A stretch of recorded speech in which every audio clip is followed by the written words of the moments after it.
So let me, Ken, just build on that a tiny bit.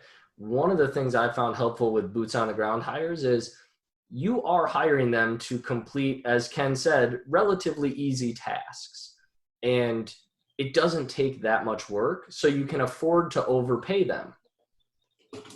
The key component is don't hire someone capable of completing the physical tasks necessary in hopes that you can turn them into the kind of person that's going to treat your property like they own it. Instead, hire the person and tell them in the interview when they say, "What are you looking for?" Don't tell them, "I'm looking for you to sweep out units and mow the lawn." Tell them, "I'm looking for someone to take ownership of this place, treat it like they own it.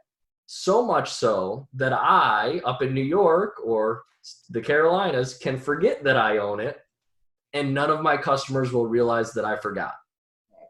I'm glad you said that, because my last one is Mississippi, which is a 9 or 10 hour drive for me to get there. And so I knew I wasn't going to want to go. And I had 40 something applicants to this job, which I tried to pare down to, I think I pared them down to 5 or 6 people that I was actually going to interview when I went down there at the purchase. And I had written down in big letters, I want someone who's going to own it. And because I had a guy who applied who tried to sway me because he was very handy at fixing things.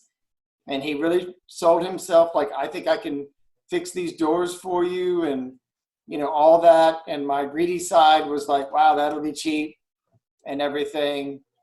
But the lady that I hired, she said in the interview, "I need this to feel like I am somebody. I want to have something that's mine." And I hired her for that.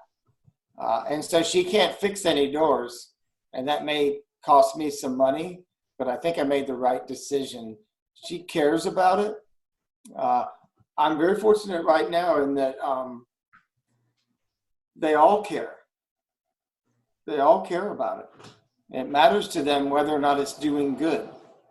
And we are paying them a lot. If somebody's working 3 hours a week, 12 hours a month, and I'm paying them $250, $300, that's a very high wage, at least in the South where I am. That's a very high hourly wage.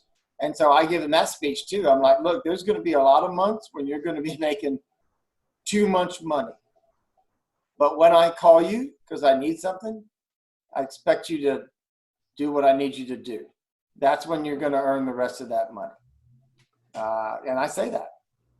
And so when the time comes, I call them, and I don't feel bad about it. I don't say, "I'm so sorry, I have to call you." I said, "No, this is that time. Remember when I said I'm going to need you occasionally? This is one of those times. I need you to go over there, and I need you to figure this out because people are upset, and we've got to get on the ball."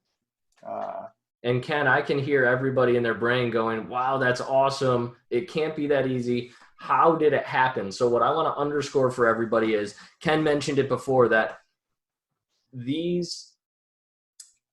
the work is easy enough that even if you don't get the A+ that Ken has found 3 times in a row on your first try, you might go through someone in this role every month or two for, I don't know, 3 to 6 months, right? It might take you 3 to 4 hires, especially if you're not well practiced at hiring people. But you don't need an A+ to be successful. There's so much margin for error in the world of self-storage that if you get a B- for your first one, 6 weeks later, you're going to have found a B+, and you're just going to swap them out and bring in the next person. It's not like you're getting married to them necessarily the first time. Clearly, you want to make the best hire you can the first time out of the gate. That'll make life way better. But this person's role is such that a B- will get the job done actually forever if it needed to. But moving from that B- to an A is what takes you from, wow, storage is pretty cool, to holy crap, I must be dreaming, when's the other foot gonna fall? Like that person is that critical for taking you to the next level.